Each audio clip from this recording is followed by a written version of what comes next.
Les trois quarts des femmes travaillent parce qu'elles sont obligées de travailler, et il y a beaucoup de femmes qui aimeraient pouvoir rester au foyer, mais aujourd'hui on ne peut plus faire vivre une famille avec un seul salaire, et qu'il faut 2 salaires, et si ça a bougé, c'est pas parce que les hommes et les femmes ont fait bouger les choses, c'est parce que les rapports de production et la société a bougé, qu'il y a eu le développement du secteur tertiaire, qui sont des emplois de bureau profondément unisexes, et qu'on a mis les femmes au travail parce qu'on les payait moins cher, et qu'elles pouvaient faire des travaux qu'elles n'auraient pas pu faire dans l'agriculture, par exemple, précédemment, secteur primaire et secondaire. Et ça, c'est remettre les choses à leur place. Homme-femme, c'est un mensonge. Dans les rapports sociaux, il y a les riches et les pauvres. La société se féminise ?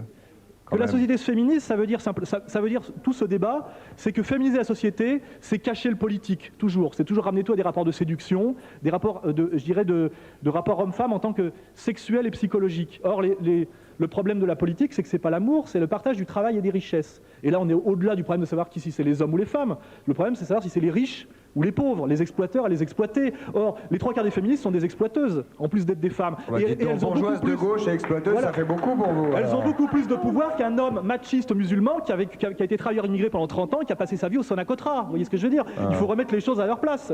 Hein ? Voilà. L'homme et la femme ne sont pas des catégories sociales. Voilà.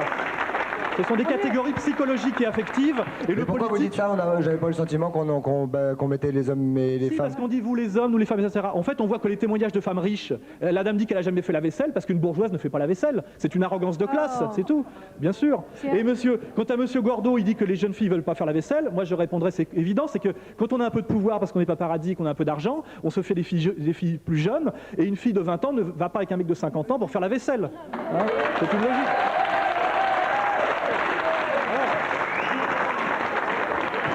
Et si dans le temps les femmes faisaient la vaisselle, c'est parce que les hommes de leur côté assumaient le bricolage, le bois, le charbon, la réparation du toit de la maison, et qu'effectivement aujourd'hui on vit dans des immeubles avec du chauffage au sol, etc. Et que les mecs ne font plus grand chose d'autre que de boire de la bière et de regarder le foot, et donc les femmes ne voient pas pourquoi elles feraient la vaisselle, puisqu'ils font plus le bricolage.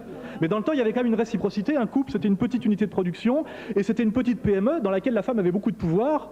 Et aujourd'hui il y a beaucoup de femmes qui avant servaient la soupe à leurs enfants et qui aujourd'hui servent la soupe au patron, qui n'est même pas leur mari. Voilà.